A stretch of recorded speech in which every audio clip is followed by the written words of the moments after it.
Rome. In the 5th century BC, it was a small settlement on 7 hills beside the Tiber River. Surrounded by rivals, Rome struggled for survival in a rugged land. Legends of Romulus, Remus, and Aeneas shaped Roman identity. The reality was humble. Rome was just one of many small communities. Yet these early years quietly forged the resilience that would define Rome's greatness.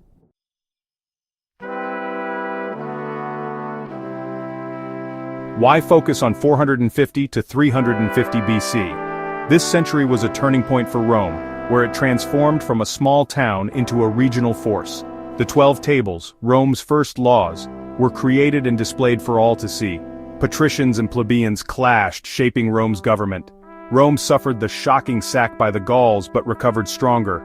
Its army grew more organized, setting the stage for Rome's rise. This era laid the foundation for the Rome that still fascinates us today.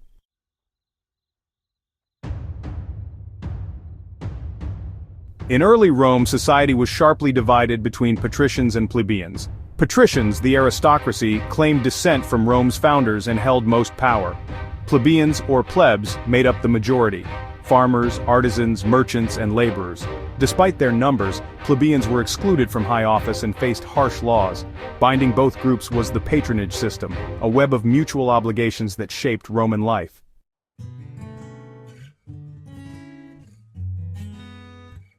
The Romans, by 450 BC, had long since overthrown their kings. They had established a new form of government. They called it which literally means the public thing or the commonwealth. This was a radical idea for its time. It suggested that the state belonged to the people, not to a single ruler. The early Roman Republic was built on the principle of shared governance. Power was supposed to be divided among different institutions and office holders. This was intended to prevent any one person or group from becoming too dominant. It was a system designed to avoid tyranny. At the head of the Roman Republic were 2 consuls. These were the most powerful magistrates. They were elected annually by the citizens. Having 2 consuls, each with equal power, was a key feature. Each consul could veto the actions of the other. This was a built-in check on their authority. The consuls commanded the army in times of war. They also presided over the Senate and the popular assemblies. They had the power to enforce laws and administer justice. Their authority, known as, was immense. But their short term of office and the presence of a colleague limited their personal ambition. The Senate was perhaps the most enduring and influential institution in the Republic. It was primarily an advisory body. Its members were mostly former magistrates, meaning they were experienced statesmen. In this early period, senators were largely drawn from patrician families.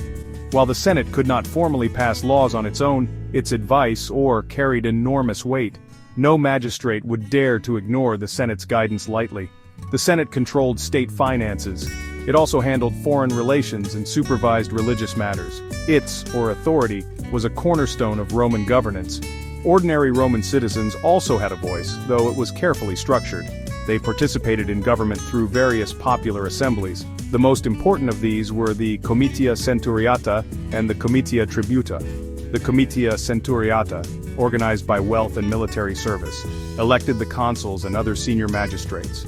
It could also declare war or peace. The Comitia Tributa, based on tribal divisions, elected lower magistrates and could pass laws, known as. While these assemblies gave citizens a role, the voting system was often weighted to give more influence to the wealthier classes. It was a complex interplay of aristocratic and popular elements.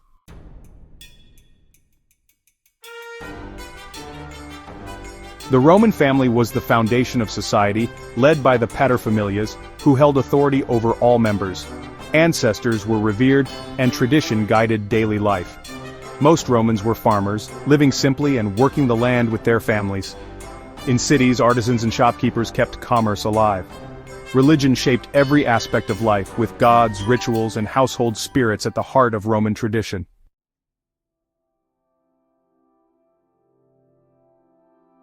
In the 5th century BC, Italy was a vibrant patchwork of peoples and cultures. Rome was just one city-state among many, surrounded by the Etruscans to the north, Latin tribes on the plains, and groups like the Sabines, Aequi, and Volsci in the hills. Each group had its own language, customs, and gods, leading to both trade and frequent conflict. Rome learned from its neighbors, especially the Etruscans, as it navigated this complex world.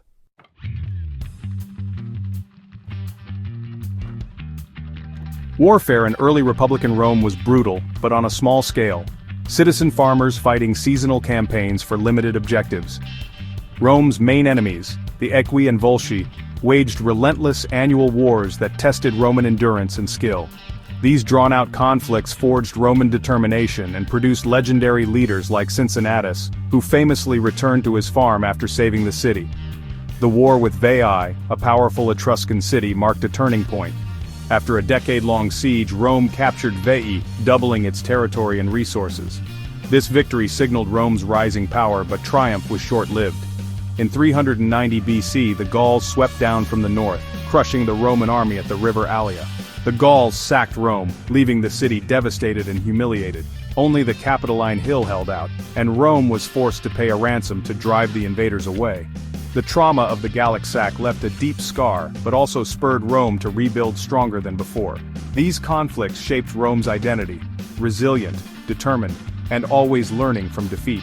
Out of hardship, Rome forged the foundations of its future greatness. The city's response to crisis would define its destiny.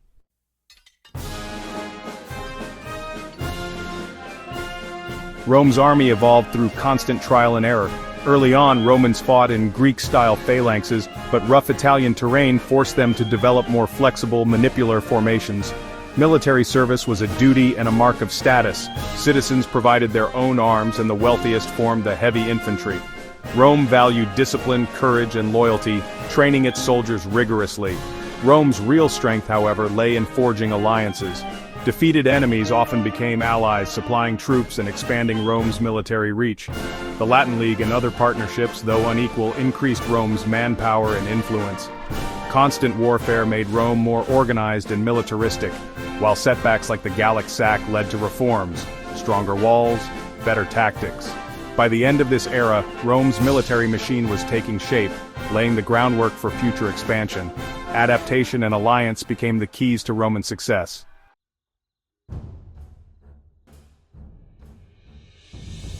Deep divisions split early Roman society. Patricians held power, plebeians did the work and fighting. Plebeians faced debt, land hunger, and little legal protection, fueling resentment. Their answer, the secessio, a mass withdrawal from the city that paralyzed Rome and forced patricians to negotiate. The first secession in 494 BC won plebeians a major concession: the creation of the tribunes of the plebs. Elected by plebeians, tribunes protected their interests and could veto unjust actions by patrician magistrates.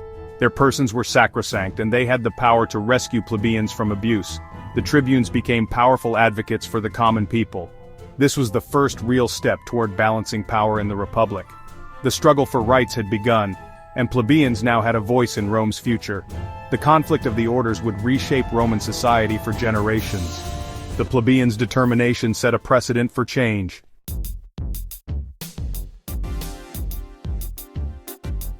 Unwritten laws controlled by patrician priests left plebeians vulnerable to arbitrary justice.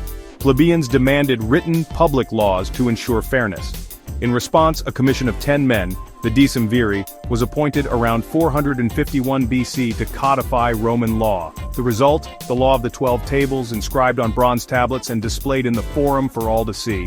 These laws covered court procedures, property, family, and penalties, some harsh but all clear. For the first time, all citizens knew their rights and obligations. The 12 Tables were a landmark victory for plebeians, curbing patrician abuse and establishing legal certainty. They didn't solve all social problems, but set the principle that law should be public and impartial. This foundation would shape Roman law for centuries. The 12 Tables marked a turning point in Rome's quest for justice.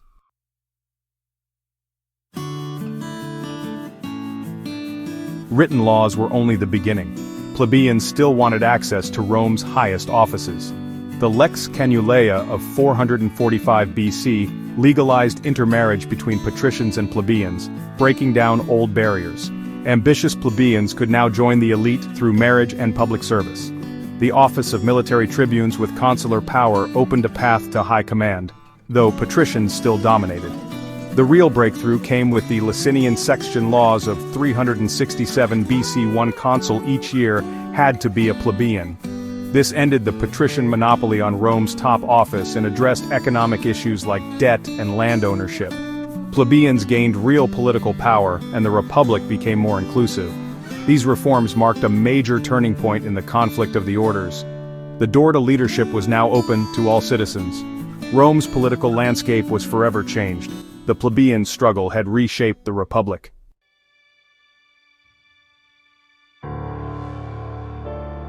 Political and legal reforms blurred the old lines between patricians and plebeians. A new nobility emerged, mixing ancient patrician families with successful plebeians who reached high office. The Senate, once exclusively patrician, now included plebeian voices, making it more representative, though still elite. Yet, deep economic problems persisted.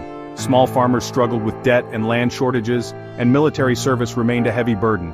Social tensions and unrest continued, especially among poorer plebeians. The reforms had opened doors for some, but many ordinary Romans still faced hardship. Rome's strength lay in its ability to adapt and integrate new groups, managing conflict through compromise. This process forged a resilient political culture and institutions capable of governing a growing state. The internal struggles of this era laid the groundwork for Rome's future greatness. Out of conflict, Rome built the foundations of an empire.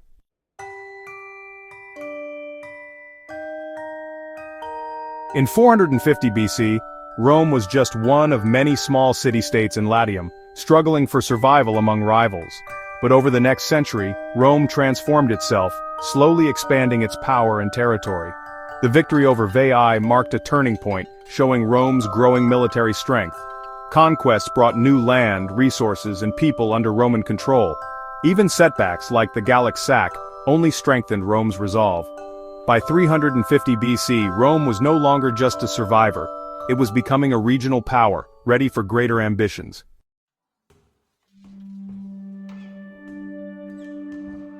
Rome's military victories were crucial, but lasting power required more than just soldiers and generals.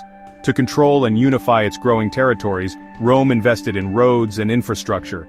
Early Roman roads, though simple, allowed legions to move swiftly and communicate across the land. These connections became the backbone of Roman control.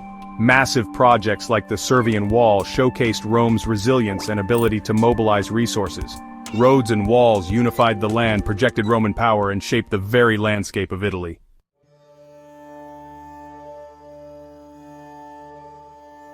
Rome's rise was not just about military might, but about forging alliances and extending citizenship. Rome often turned former enemies into allies, binding them with treaties and obligations. Some cities were granted citizenship, others became loyal allies, providing troops and resources. This system expanded Rome's power and created a sense of shared interest. Unlike other states, Rome's flexible approach to citizenship and alliances helped bind diverse peoples together. Through assimilation, not just conquest, Rome built a resilient foundation for its growing empire.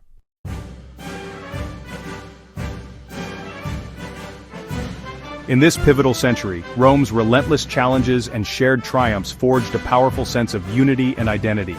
Wars, victories, and even traumas like the Gallic sack brought Romans together with a common purpose. These experiences, retold in story and song, reinforced core virtues: courage, discipline, loyalty, and endurance. Romans saw these as defining their character, setting them apart from others. Political reforms and shared religious rituals further unified the people. As Rome expanded, it integrated new peoples and gods, strengthening its identity. By 350 BC, Rome was no longer a small city-state, but the heart of a growing power, united by more than just military might.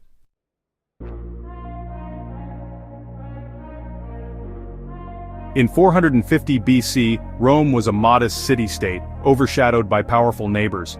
But within a century, it transformed into an emerging power, its influence spreading far beyond its walls.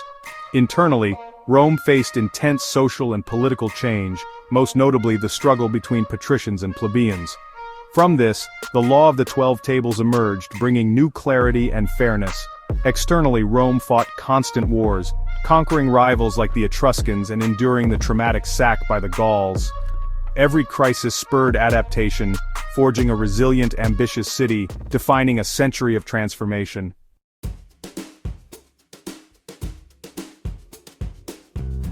In this pivotal century, Rome forged its core values: duty, discipline, resilience, and courage, shaping a collective character that would define an empire. Through hardship, Rome learned to endure, to unite allies and to turn defeat into strength. Strategic alliances, new infrastructure, and expanding citizenship set Rome apart from its neighbors. By 350 BC, Rome had transformed from a vulnerable city into a rising regional power, sowing the seeds of its future empire.